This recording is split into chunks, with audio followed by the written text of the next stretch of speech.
पति की मौत के बाद मुझे धक्के मारकर घर से बाहर निकाल दिया। अब तो बस मौत का इंतजार है। ये शब्द 70 साल की एक बूढ़ी विधवा महिला की है, जो बनारस की मणिकर्णिका घाट पर एक विधवा आश्रम में रहती हैं। बूढ़ी विधवा कहती हैं, कहने को तो जी रही हूँ, लेकिन हमारा हाल जिंदा लाश की तरह हो गया है। पति के बाद ना तो अपना हक मिला और ना ही परिवार और समाज का साथ। ये केवल किसी एक विधवा महिला की कहानी नहीं है, बल्कि ऐसी सैकड़ों विधवा औरतें हैं जिनके पति गुजर जाने के बाद उनका परिवार और समाज उन्हें बेघर कर देता है। कुछ महिलाएं दर दर ठोकरें खाती हैं, तो कुछ किसी विधवा आश्रम में जाकर अपना गुजारा बसेरा करने लगती हैं। आज हम आपको ऐसे ही कुछ लाचार विधवा औरतों की कहानी बताएंगे। उससे पहले नमस्कार, मैं नेहा चौधरी, कैमरा पर्सन विशाल के साथ, और आप देख रहे हैं जनता जंक्शन। इंद्रासन देवी बनारस के मणिकर्णिका घाट पर एक आश्रम में रहती हैं, और उनके साथ साथ ऐसी हजारों विधवा औरतें हैं जिनके पति की मृत्यु के बाद वो अपनी मौत का इंतजार कर रही हैं। उन महिलाओं का दम विधवा आश्रम की चार दीवारी में इतना घुटता है कि अब उन्हें अपने जीवन से कोई मोह नहीं रहा। अब वो बस मौत के उस आखिरी क्षण का इंतजार कर रही है। इंद्रासन देवी कहती हैं कि मेरे पति के पास 10 बीघा जमीन और 5 कमरे थे। पति जिंदा थे तो उस वक्त ही 5 बीघा जमीन मेरे बेटे को दे दिए और बाकी की कुछ जमीन अपनी बेटी को दे दिए। बाकी के 2 बीघा जमीन हमने अपने पास रख लिया। लेकिन जब मेरे पति की मृत्यु हो गई तो मेरे बेटे ने जमीन की लालच में मेरी बेटी को जला दिया, और उसके बाद मुझसे बाकी की सारी जमीन जायदाद जबरदस्ती लिखवा ली, और अंत में मुझे मात्र 110 रुपये देकर धक्के मारकर बाहर निकाल दिया। ये सब कुछ कहते हुए बूढ़ी विधवा महिला जोर जोर से रोने लगती है।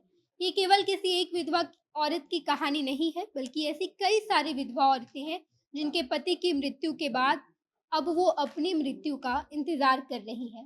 बनारस का ये विधवा आश्रम, जहाँ 7 बाय 7 कमरे में कई सारी विधवा महिलाएं एक साथ रहती हैं। एक ही कमरे में सोना और खाना भी बनाना होता है।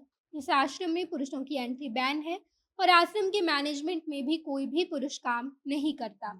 यहाँ रहने वाली औरतें समाज और परिवार के द्वारा दिए गए यातनाओं को सहकर यहाँ विधवा आश्रम में आई हैं।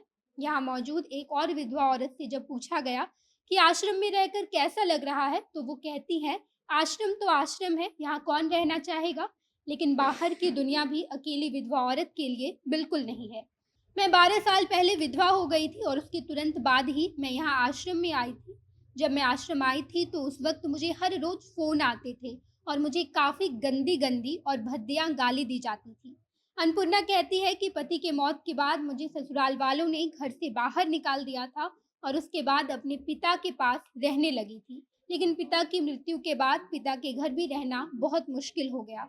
मेरी बुआ और चाचा मुझे रखना चाहते थे, लेकिन उनका भी कहना था कि आज अगर हम तुम्हें रख भी लेते हैं तो हमारे मरने के बाद बच्चे तुम्हें बाहर निकाल देंगे, इसलिए अच्छा ये होगा कि किसी विधवा आश्रम में चली जाओ और वहां जाकर अपना जीवन यापन करो। विधवा आश्रम में कई सारी ऐसी लाचार विधवा रहती हैं जिनकी उम्र 60-70 के आसपास है, और उनके परिवार वाले उन्हें विधवा आश्रम में छोड़ दिए हैं।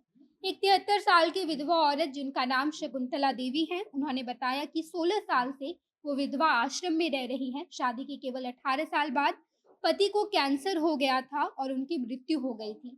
पति की मृत्यु के बाद लगभग 5 साल तक ससुराल वालों ने ससुराल में शकुंतला को रहने दिया, लेकिन इस दौरान विधवा औरत की जिंदगी घर वालों ने तबाह कर दी, जिसके बाद महिला को मजबूर होकर विधवा आश्रम में आना पड़ा। आपको बता दें कि पूरे भारत में 5.5 करोड़ से भी ज्यादा विधवा औरतें हैं, और सभी औरतों को काफी कठिनाइयों का सामना करना पड़ता है।